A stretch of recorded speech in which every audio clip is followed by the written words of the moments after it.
The bigger issue on console, I think, is the ability to for radar hacks to work, which we will be patching very shortly. So that's been the top priority, I think, over on console from the cheat perspective. So that's in the works and coming out.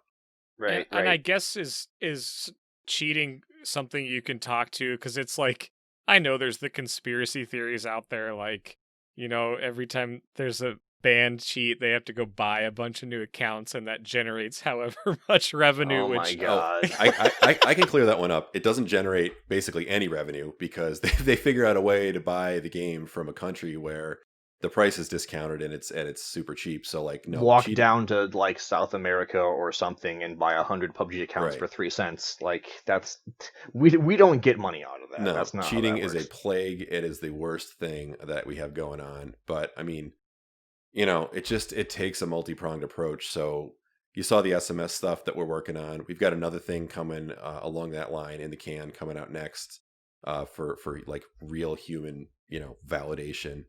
We're introducing the mod army. It's not really called the mod army. That was an internal name, but it's basically the way that players can do reporting in Discord, as I said. okay. And then recently we just did a big upgrade to some of the in-game anti-cheat stuff. So no, we ban more players in a week than most games ban in a month. So we take it very, very, very seriously. And it's, I mean, it's one of the things that keeps us from being able to take the next step, on the free-to-play journey, for instance, because we can't have that type of cheating problem. So, it there's no way we don't make money off it. It absolutely costs us more money than we would ever make, and it's terrible. So it's a plague. Yeah. To speak about So, SMS on console, yeah. just a little bit more from a design perspective of player experience. Requiring players to register with SMS, it cannot be denied that it is a new barrier to entry. Not just because it's like a pain to go through the process and like maybe your text carrier is like spotty and it's like it's actually difficult, it gets lost, you gotta try multiple times. Maybe you don't have a phone, or maybe you're not like maybe you're not of age and your parents tell you like I'm not letting you do that. Like there's all kinds of reasons why it's a huge barrier to entry. And even regardless of that, it takes time and energy, and a lot of players are going to be put off by that. The amount of benefit that you stand to gain from putting a barrier to entry into ranked like this nature, it has to be high enough to warrant damaging the player experience to such an extent, which is what is happening. Players willingly accept that pain to go through the SMS because it adds what they perceive as enough value to their experience that they will do it. So when we approached SMS, we looked across the board, and there are various different situations where the addition of SMS doesn't seem to add as much value as it does for PC. One of those is console, but another example is actually Korea. So in Korea, their accounts are basically already require their own type of phone verification, and their phone verification is tied to their Korean social security number. So it's actually very strict, and it's not just in PUBG. It's a lot of games over there do this, Yeah. right? Yeah. If you cheat, if you hack, if you do any of these things, and your Korean social security number gets blacklisted, that is probably it for you for a lot of games. That's the extent they take it over there. So for clear reason, they don't need our extra level of SMS on top of that. So that's immediately the need for having different levels of verification for different regions is on the table. And so while we were writing that software, we were like, well, what about other cases where it doesn't add as much value as it adds pain? And consoles where it's like, well, I mean, if you ban their Xbox and they have to buy a new Xbox, that's actually about as much cost as buying a new phone in that case. You don't have the extensive tools like on PC where you can go and like spoof things and do whatever you want to try and get around it on a console. So it's a lot easier. Like you can't pull your Xbox apart and replace the graphics card, and now like that hardware ban is gone, right?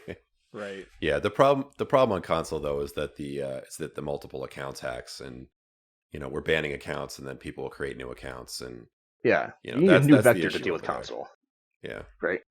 Well, and I guess I don't really want to dig too deep into this without saying the cheating sort of issue right now is very much not PUBG specific. No. Yeah. All the FPS titles that I've played or do play recently, I mean, Valorant, Tarkov, PUBG, it seems to be ramping up, and there's a lot of new stuff out there about how deep cheats have to go, and thus the countermeasures have to go, and where that's all leading. So it's kind of an interesting and scary subject. Hearing that the Korean social security numbers are tied to it, it kind of makes me chuckle, and it kind of makes me say, maybe that's a good thing, because cheating is one of, if not the most frustrating and quickest ways to get you out of the game, right? I'm not somebody that jokes about, like, you're killing my immersion, right? That's a Reddit joke, right? But we've talked about it before. It's that thing that removes you from the game and immediately clicks you out. It's kind of like, when your parachute fails and you die, and you're just like, well, that's nothing I did wrong. The game messed up. Cheaters have the ability to do that to you as well. So it's definitely a big issue. It's cool to hear that you guys are really trying to figure out the best way to do it. And when you say you ban more in a week than most games do in a month, that's got to be a crazy number. Yeah. And it's not like we get all them back. So, For ranked, we're approaching the cheating issue from like many directions. Some of them soft, some of them hard, right? So when I say that, like a hard direction would be, you have code that tries to detect actual cheats running, and it tries to detect this guy's moving too fast in game. It's not possible. He must be speed hacking, or this guy's Harry Pottering a car. Like, those would be hard checks.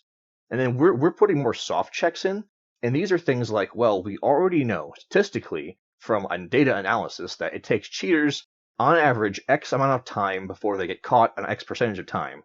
And then you map that and go, okay, so if we put the survival mastery level requirement at this rate, by the time that they get to X level, X percent of cheaters will have been caught by that. And then, like, you start to whittle down here and there. Like, no, level 20 is not going to catch all of them. But you whittle a little away here. A few of them don't have access to multiple phones, so you whittle a few of them away there. Yep. And then you attacks the low effort cheaters and gets them out, right? It's too much effort for them to keep cheating and getting banned. So that gets rid of like the surface level, like script kiddie, easy access cheaters. Then you have people like monitoring the leaderboards, like our awesome community team. And they're going to look at the leaderboards and be like, this guy has a 99 KDA. Interesting. I'm going to temp ban that guy from the leaderboards, and we're going to investigate this guy. Yep. And so you have like manual screening on the top end of what are effectively the cheaters who invested the most time. They've went and paid their literally hundreds of dollars a month in some cases for their cheating suite, their premium cheating suite, right? And they've got their gray market PUBG account, and they've gone in there and they've started to hack, and they're feeling great, and they've hacked for dozens of hours. Here I am, I'm about to hit master, and I get up there, and then not on leaderboards. Why? And then that sucker punch to the hackers of, you just wasted all of your own time and money, as Right. well as actually having them not interfere with the leaderboards, is like the attempt to tackle this from the other end. Gotcha. Thanks for checking out this segment of the Winner Winner podcast. Be sure to check out the full show at youtube.com/xpmedianow, or the audio-only version everywhere podcasts are downloaded.